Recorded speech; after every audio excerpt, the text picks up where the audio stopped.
Thank you so much for joining us for the Caring Ambassadors Program video series, Learn from the Experts. Our main goal is to empower and educate patients and communities to be advocates for their health and to improve their lives. Today's video is dedicated to living with lung cancer, and it highlights one chapter from our book, Lung Cancer Choices. The video series is broken down into short segments, so it's easy to watch and navigate. You can watch the videos in any order, so feel free to choose what interests you the most.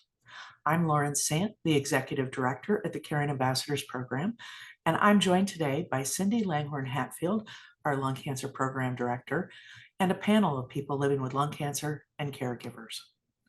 We are very excited to welcome Dr. Loise Wairiri as our featured author in this video. Loise will be discussing her chapter, Sexuality and Lung Cancer. Dr. Wairiri grew up in Kiambu, Kenya. She earned her medical degree from the University of Nairobi College of Health Sciences and thereafter worked in rural health, where she developed interest in breast and cervical cancer in resource-limited populations. Her clinical interests include medical education, promoting health cancer literacy in communities, and health equity in cancer care. Loise is currently a resident at the University of Washington, Department of Radiation Oncology in Seattle, Washington. Sexuality-related concerns such as sexual health, intimacy, reproductive health, and gender are prevalent among cancer patients from diagnosis to treatment and can even extend years after primary management. In this video, we will discuss sexuality concerns, mechanisms, and how they relate to cancer and interventions. We hope that this video will provide helpful insights and information for patients and caregivers dealing with lung cancer. If you're interested in learning more about the Caring Ambassadors Program and our mission to help patients with lung cancer, please watch the video series and share this information with anyone who might find it useful. Together, we can make a difference in the lives of those affected by lung cancer. Welcome, Loise. Thanks, Lauren. Today I'm going to be talking about lung cancer and sexuality. So the definition and the components of sexuality are sexual health, intimacy, gender, and reproductive health. The WHO defines sexual health as the state of physical, mental, emotional, and social well-being in relation to sexuality, and infertility as the failure to achieve pregnancy, 12 months or more of regular and protected sexual intercourse. So how does lung cancer impact sexual health? Cancer and cancer-related treatments can cause physical, psychosocial, and external factors which can impact the patient's sexual health. Some of the direct impacts from lung cancer and anti-cancer treatments are from surgery, radiation, cancer medication such as chemotherapy and immunotherapy, and some of the indirect factors are factors that do not necessarily stem from the treatment itself or the cancer itself. So briefly looking at the direct factors, during the cancer diagnosis and also the cancer treatment, often patients experience fatigue, cancer pain, and decreased libido stemming from all this. In addition, patients may have psychological factors arising from both the cancer and cancer treatments, such as depression, anxiety, and mental distress, all that affect sexual health. In addition to the direct factors, we have indirect factors, which include stressors, external stresses, such as work and financial stresses.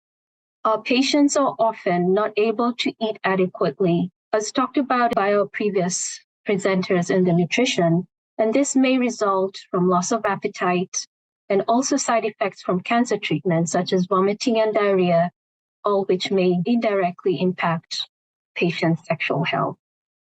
So how can we address these factors so that the patients may have adequate sexual health?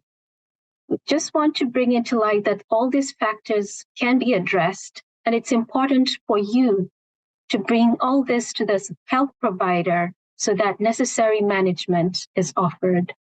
We often say that the provider may not be able to help you unless you bring it up to them. So how do we go about management of sexual health?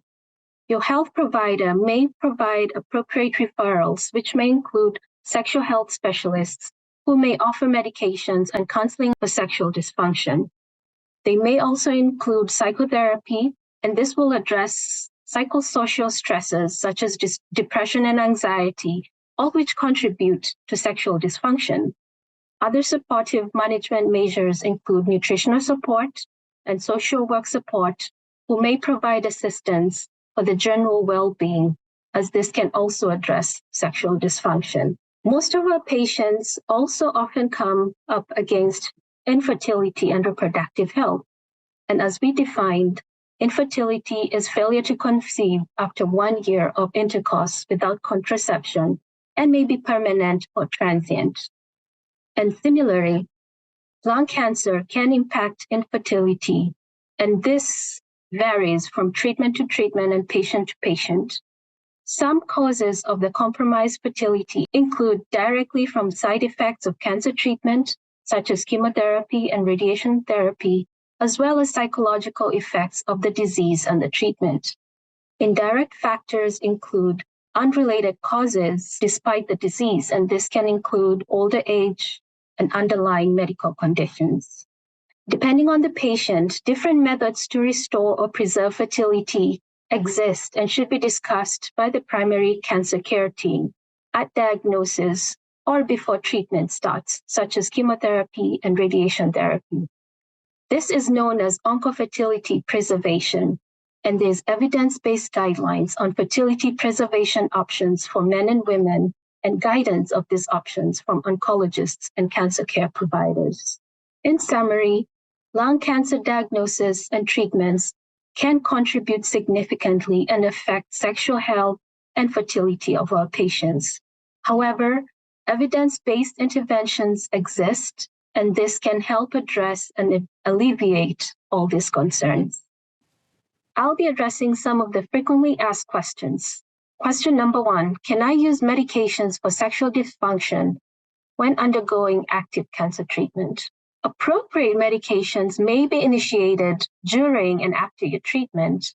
However, it's important that you bring up this discussion with your provider in regards to the timing and also for necessary referrals and tests that may be needed.